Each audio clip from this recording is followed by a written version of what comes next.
by that definition, foods like kiwis, avocados and kale might be superfoods in places where they are produced. They are not produced locally in India and hence they do not tick the box of being superfoods for us. Today I am going to tell you about 5 Indian superfoods that you might not know existed. I will not be surprised if these emerge as superfoods in other countries in a few years' time. Let's start with number 5. The 5th superfood on my list is drumstick.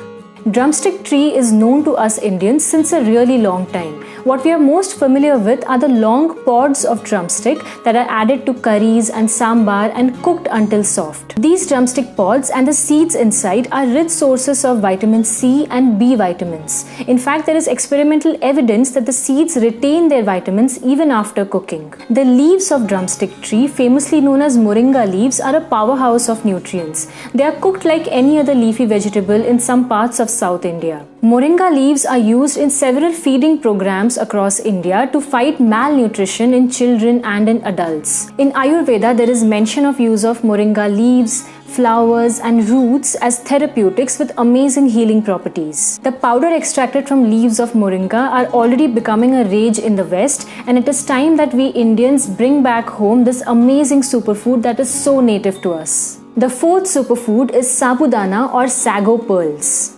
Sabudana is made from tapioca, and tapioca is the starch extracted from the roots of a plant called cassava. There are 3 things that make sabudana a superfood. The starch in sabudana is not just any starch, it's called resistant starch. Now, resistant starches do not really get digested in our small intestine.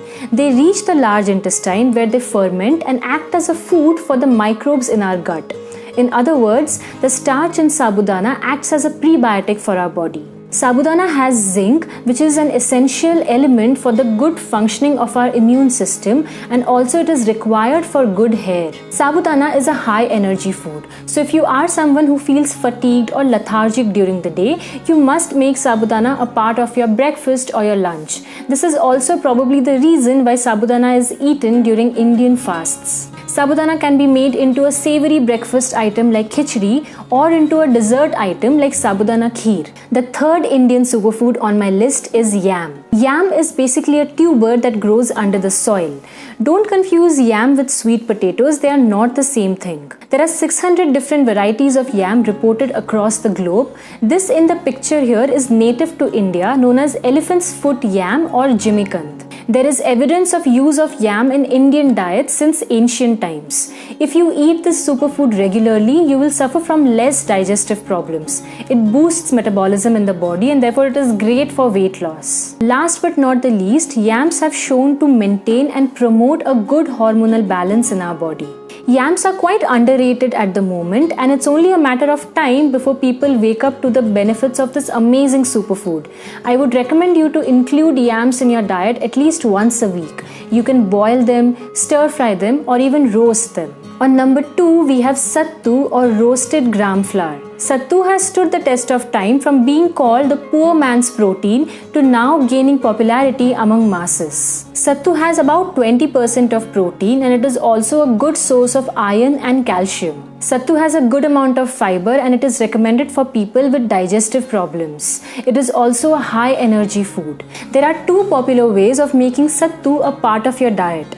Sattu, when mixed with water, becomes an excellent cooling drink which prevents people from summer strokes. The famous Bihari littis made out of sattu or sattu parathas are an excellent winter food that keep the body warm. The number 1 superfood on my list today is the mighty yet humble jackfruit. Jackfruit originated in India and it is as indigenous as it gets. There is a long history of usage of jackfruits in our country, just like yams. I'll probably have to make another video to list all the benefits and uses of jackfruit, but I'll mention the key ones here. The flesh of jackfruit has almost every vitamin and mineral that is essential for our body, the most noteworthy being vitamin C and vitamin A. It is great for people with blood pressure. Scientific studies have reported so many many antioxidants in jackfruit, and it is easily said to be one of the best anti-aging foods that you can have. The raw form of jackfruit, often called as mock meat, is usually cooked and made into curries or biryanis, while the ripe form of jackfruit is more yellow in color and sweeter in taste, and it is eaten as it is. The seeds of jackfruits are little wonders in themselves. They have protein and riboflavin, which are recommended for good skin health. Seeds of jackfruit are also recommended for people with weak bones, as it helps in building bone mineral density and prevent osteoporosis. The dried seeds of jackfruit are sometimes eaten as it is or made into curries.